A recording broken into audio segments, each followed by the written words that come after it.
Welcome back to the GCSE Physics Paper 2 topic of forces, and in this lesson we're going to look at terminal velocity.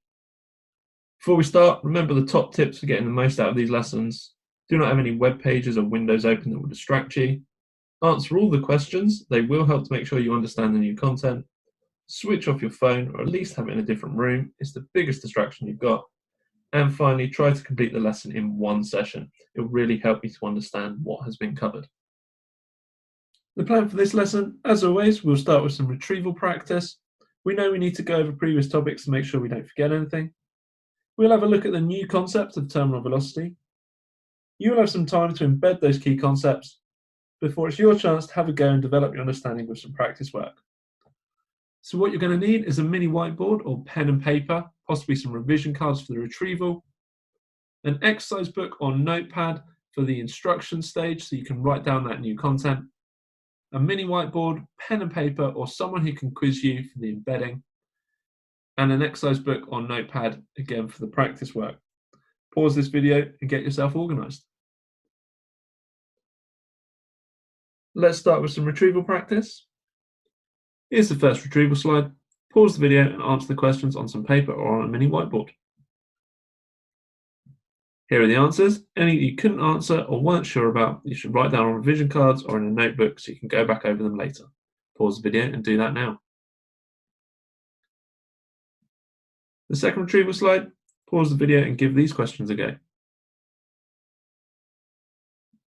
Here are the answers. Make sure you pause and write down any that you weren't sure about. And the final retrieval slide is to help you remember what was covered in the previous lesson. Pause and have a go. Again, here are the answers. Pause and write down the ones that you struggled with. This lesson is about terminal velocity. So what is terminal velocity? It's the maximum speed of an object falling through a fluid. What is a fluid? It's a liquid or a gas. How quickly does an object accelerate due to the Earth's gravity? 9.8 meters per second squared. What is the resistance force an object experiences in a fluid? That's drag. Terminal velocity is about objects falling through a fluid. And one of the most common examples you're going to come across is that of a skydiver.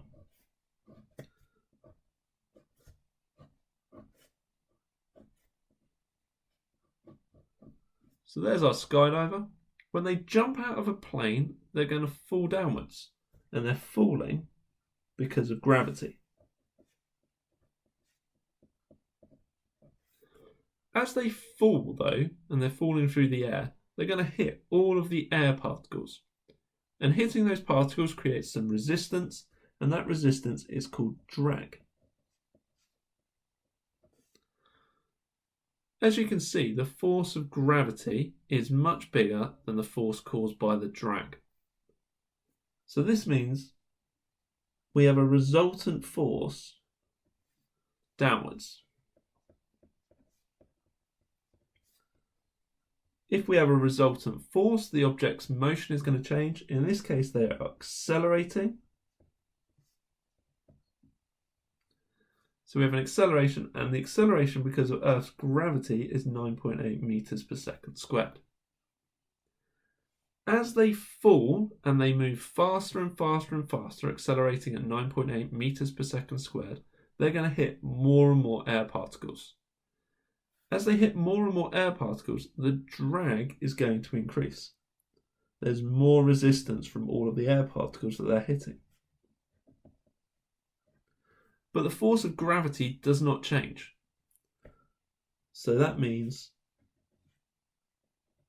we have this situation where the force of gravity and the force of drag are now the same. If the forces are the same, we have no resultant force. If there's no resultant force, there's no acceleration.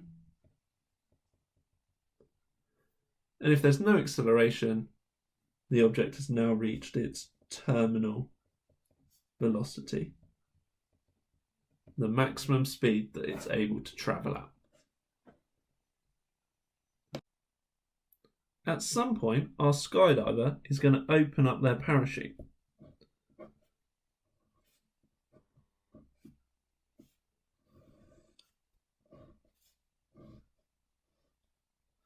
And what opening up a parachute does is it causes an increase in surface area.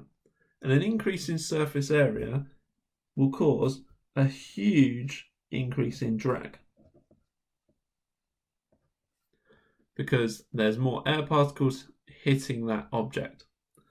Remember, the gravity though is not going to change because they're still on Earth. So what we've now got is a force of drag that is much bigger than the force of gravity. So we now have a resultant force upwards.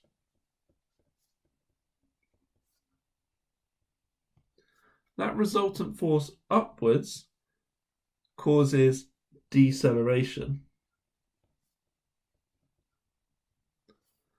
It causes them to start slowing down. Now, as they start slowing down, less and less air particles are hit, which means our drag decreases. Remember, the gravity cannot change. So eventually we get this situation where there is, once again, no resultant force. If there's no resultant force, there is no more deceleration in this case, and the object has reached a terminal velocity once again. The only difference is this terminal velocity is much slower than that without the parachute, because we've got all of this extra surface area. Some more key concepts. When an object falls, why does it accelerate? The weight is greater than the drag slowing it down. As the speed of a falling object increases, what happens to drag? Drag increases. What does terminal velocity mean with respect to resultant forces? The resultant force is 0. The object falls at a constant velocity. Now it's your chance to embed those key concepts.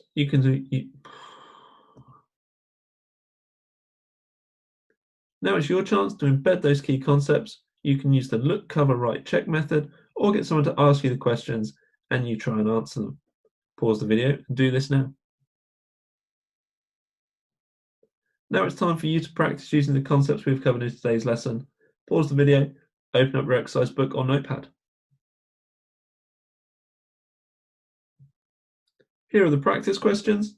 Pause the video and work through these questions independently. Here are the answers. Pause the video, check your answer, and make any corrections. That's all for this lesson. Make sure you go back over all the concepts from this lesson, including the retrieval practice, in order to develop your long-term memory. And I will see you next time.